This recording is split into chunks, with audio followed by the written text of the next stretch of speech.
ਮੁਨਾਫਿਕਾਂ ਦਾ ਇਹ ਕੰਮ ਹੈ ਕਿ ਗੱਲ ਜਿਹੜੀ ਆਉਂਦੀ ਹੈ ਨਾ ਉਹ ਅੱਗੇ ਤੋਰ ਦਿੰਦੇ ਨੇ। ਭਾਵੇਂ ਉਹ ਅਮਨ ਦੀ ਗੱਲ ਹੋਏ ਤੇ ਭਾਵੇਂ ਖੌਫ ਦੀ ਗੱਲ ਹੋਏ, ਭਾਵੇਂ ਸੁਲ੍ਹਾ ਦੀ ਗੱਲ ਹੋਏ ਤੇ ਭਾਵੇਂ ਜੰਗ ਦੀ ਗੱਲ ਹੋਏ, ਇਹਨਾਂ ਬਸ ਗੱਲ ਅੱਗੇ ਤੋਰਨੀ ਹੁੰਦੀ ਹੈ।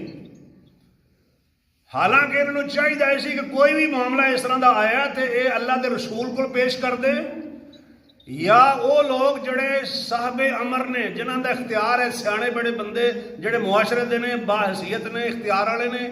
ਅੱਜ ਦੇ ਕਹਿ ਲਓ ਕਿ ਪਿੰਡ ਦਾ ਚੌਧਰੀ ਹੈ, ਕੋਈ MP ਹੈ, ਕੋਈ MN ਹੈ, ਕੋਈ ਸਿਆਣਾ ਬੰਦਾ, ਕੋਈ ਸਮਝਦਾਰ ਬੰਦਾ, ਖਤੀਬ, ਇਮਾਮ, ਜਿਹੜਾ ਵੀ ਲੀਡਰ ਸਰਬਰਾਹ ਹੈ, ਉਹਦੇ ਕੋਲ ਲੈ ਕੇ ਆਓ। ਜਿਹੜੀ ਅਥਾਰਟੀ ਹੈ, ਜਿਸ ਤਰ੍ਹਾਂ ਦੀ ਖਬਰ ਹੈ, ਉਸ ਮਹਿਕਮੇ ਕੋਲ ਲੈ ਕੇ ਆਓ ਤੇ ਫਿਰ ਲਾਲਿਮਹੁੱਲਦੀਨਾ ਯਸਤੰਬਿਤੂਨਹੁ ਮਿਨਹੁਮ, ਤੇ ਜਿਹੜੇ ਬੰਦੇ ਖੋਜ ਕੱਢਦੇ ਨੇ, ਵਿਚਲੀ ਗੱਲ ਬਾਹਰ ਕੱਢ ਲੈਂਦੇ ਨੇ, ਇਸਤਿੰਬਾਤ, ਉਹਨਾਂ ਨੂੰ ਪਤਾ ਲੱਗ ਜਾਵੇ ਉਹ ਗੱਲ ਕੀ ਹੈ।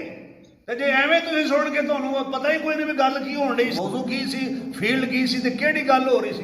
ਹੁਣ ਕੋਈ ਇਲਮੀ ਬਹਿਸ ਹੋ ਰਹੀ ਹੈ, ਦੋ ਮੌਲਵੀ ਸਾਹਿਬ ਆਪੋ ਚ ਇਲਮੀ ਬਹਿਸ ਕਰਦੇ ਹੋਣ ਆਲਮਾਨਾ ਫਾਜ਼ਲਾਨਾ ਤਰੀਕੇ ਨਾਲ, ਦੂਜਾ ਬੰਦਾ ਸੁਣੇ ਵੀ ਉਹ ਇਹ ਗੱਲ ਕਰਨ ਡੇ, ਉਹਨੂੰ ਕੀ ਪਤਾ ਵੀ ਉਹ ਕਿਹੜੀ ਗੱਲ ਹੋ ਰਹੀ ਸੀ। ਪਰ ਰਾਵੀ ਸਿਕਾ ਹੈ ਕਿ ਜ਼ਈਫ ਹੈ ਕਿ ਆਦਲ ਹੈ ਕਿ ਹਦੀਸ ਮੌਜ਼ੂ ਹੈ ਕਿ ਮੁਨਕਰ ਹੈ, ਇਸ਼ਾਜ਼ ਹੈ ਕਿ ਕਿਉਂ ਜੀ ਖੈਰੀ ਸਾਹਿਬ, ਉਹਨਾਂ ਨੂੰ ਕੀ ਪਤਾ ਵੀ ਕਿਹੜੀਆਂ ਬਲਾਵਾਂ ਨੇ, ਇਹ ਸ਼ਾਜ਼ ਕਿਹੜੀ ਹੈ, ਮਰਫੂ ਕਿਹੜੀ ਹੈ, ਕੌਲੀ ਹਦੀਸ ਕਿਹੜੀ ਹੈ, ਫੇਲੀ ਹਦੀਸ ਕਿਹੜੀ ਹੈ, ਇਹ ਹਸਨ ਹਦੀਸ ਕਿਹੜੀ ਹੈ, ਹਸਨ ਲਿਜ਼ਾਤ ਹੀ ਕਿਹੜੀ ਹੈ, ਸਹੀ ਲਿਜ਼ਾਤ ਹੀ ਕਿਹੜੀ ਹੈ, ਸਹੀ ਲਿਗੈਰ ਹੀ ਕਿਹੜੀ ਹੈ, ਉਹਨਾਂ ਨੂੰ ਕੀ ਪਤਾ ਇਹਨਾਂ ਚੀਜ਼ਾਂ ਨਾਲ। ਕਿਉਂ ਸਮਝ ਆਈ ਕੋਈ ਗੱਲ ਨਹੀਂ ਆਈ ਨਾ, ਤੁਹਾਡਾ ਕੋਈ ਤਾਲੁਕ ਹੀ ਨਹੀਂ ਉਹਨਾਂ ਚੀਜ਼ਾਂ ਨਾਲ, ਇਹ ਉਲਮਾ ਦਾ ਕੰਮ ਹੈ। ਮੈਂ ਇਹ ਮਿਸਾਲ ਇਸ ਵਾਸਤੇ ਦੇ ਰਿਹਾ ਵੀ ਜਿਹੜੀ ਗੱਲ ਹੋ ਰਹੀ ਹੈ ਉਸ ਗੱਲ ਨੂੰ ਜਿਹੜਾ ਸਮਝਦਾ ਹੈ ਉਹਦੇ ਕੋਲ ਪੇਸ਼ ਕਰੋ ਵੀ ਇਹ ਗੱਲ ਕਿੰਜ ਹੈ। ਇੱਕ ਬੰਦਾ ਉਹਦੇ ਪੇਟ 'ਚ ਦਰਦ ਹੀ ਨਹੀਂ ਖਤਮ ਹੁੰਦੀ, ਮੇਦਾ ਵੀ ਠੀਕ ਹੈ, ਕੋਈ ਐਸਾ ਮਸਲਾ ਨਹੀਂ, ਲੇਕਿਨ ਫਿਰ ਵੀ ਇੱਥੇ ਉਹਨੂੰ ਦਰਦ ਹੋਣ ਦੀ ਮਿਸਾਲ ਦੇ ਰਹੇ ਇੱਕ, ਕੀ ਕਰੋਗੇ ਜੀ?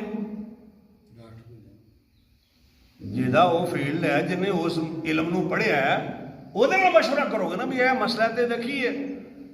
ਉਹ ਫਿਰ ਆਪਣੇ ਹਿਸਾਬ ਨਾਲ ਅਗਰ ਇਮਾਨਦਾਰ ਹੋਏਗਾ ਤੇ ਆਪਣੇ ਹਿਸਾਬ ਨਾਲ, ਤੇ ਜੇ ਬਿਜ਼ਨਸਮੈਨ ਹੋਏਗਾ ਡਾਕਟਰ, ਬਿਜ਼ਨਸਮੈਨ ਡਾਕਟਰ, ਉਹ ਫਿਰ ਆਪਣੇ ਹਿਸਾਬ ਨਾਲ ਕਰੇਗਾ। ਉਹਨੂੰ ਪਤਾ ਵੀ ਇੱਥੋਂ ਮੇਰਾ ਸ਼ੇਅਰ ਹੈ, ਉੱਥੋਂ ਵੀ ਸ਼ੇਅਰ ਹੈ, ਉੱਥੋਂ ਵੀ ਪੈਸੇ ਮਿਲਣੇ, ਤੋਂ 5-7 ਤਾਂ ਪਹਿਲਾਂ ਟੈਸਟ ਦੱਸੇਗਾ ਨਾ, ਮੈਂ ਉੱਥੋਂ ਤੋਂ ਕਰਵਾ ਕੇ ਲਿਆ ਤਾਂ ਰਿਪੋਰਟ ਮੇਰੇ ਕੋਲ ਲੈ ਕੇ ਆ, ਉਸ ਤੋਂ ਬਾਅਦ ਫਿਰ ਤੋੜ ਦੇਗਾ।